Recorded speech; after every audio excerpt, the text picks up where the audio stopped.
veille de la récolte du miel, les employés communaux spécialisés en apiculture viennent installer les chasse-abeilles. Cette opération permettra de ne pratiquement plus avoir d'abeilles dans les hausses lors de l'extraction. Après avoir ouvert les ruches, souvent colmatées par de la propolis, une matière résineuse produite par les abeilles pour rendre la ruche étanche, l'apiculteur va pouvoir installer le chasse-abeilles entre le corps de la ruche et les hausses qui contiennent le miel. Il permet aux abeilles de descendre vers le corps de ruche et les empêche de remonter naturellement dans les hausses.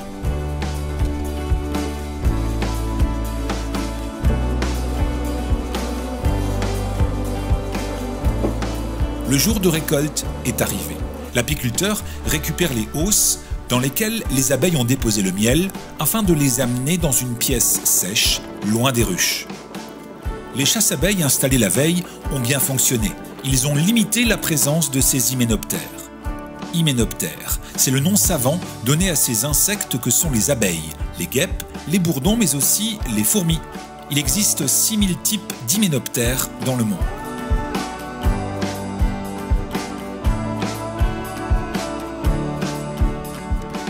Une fois installés dans la miellerie, la première opération consiste à désoperculer les cadres en utilisant un peigne. Cette couche de cire construite par les abeilles permet de conserver le miel qu'elles ont déposé dans les alvéoles. Chaque cadre peut contenir jusqu'à 3500 alvéoles. Désoperculer consiste donc à supprimer cette fine pellicule. Une fois retirée, elle sera notamment utilisée dans la préparation de crèmes et de savons, à la confection de bougies ou encore à l'entretien des meubles en bois.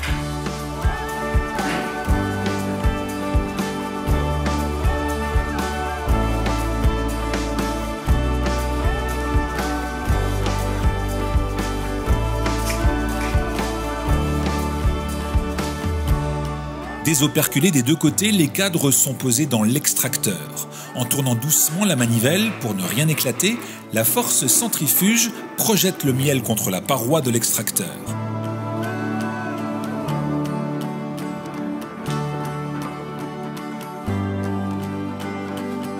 On répète cette opération de l'autre côté des cadres en accélérant la vitesse de rotation afin de s'assurer qu'il ne reste pratiquement plus de miel dans les alvéoles. Ainsi vidé, on peut alors remettre les cadres dans les hausses.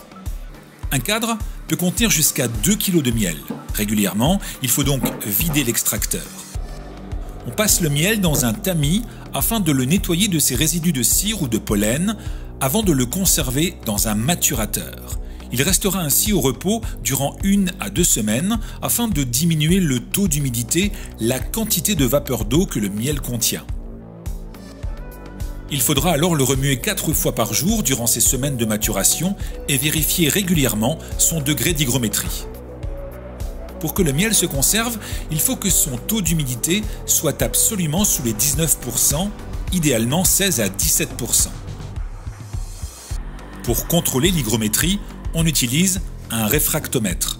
On place du miel sur la vitre devant le capteur et on lit les indications au travers de l'appareil.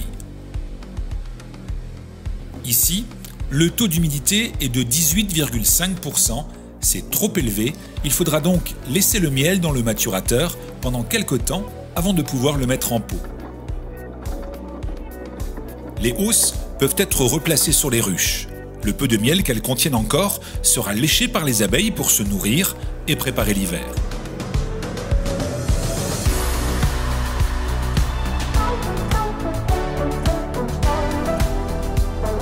Pour les apiculteurs de la commune de Terville, la mise en pot sera l'ultime opération. Après avoir rempli les bocaux de ce précieux nectar sucré, il ne reste qu'à apposer les étiquettes avant de le proposer aux gourmands.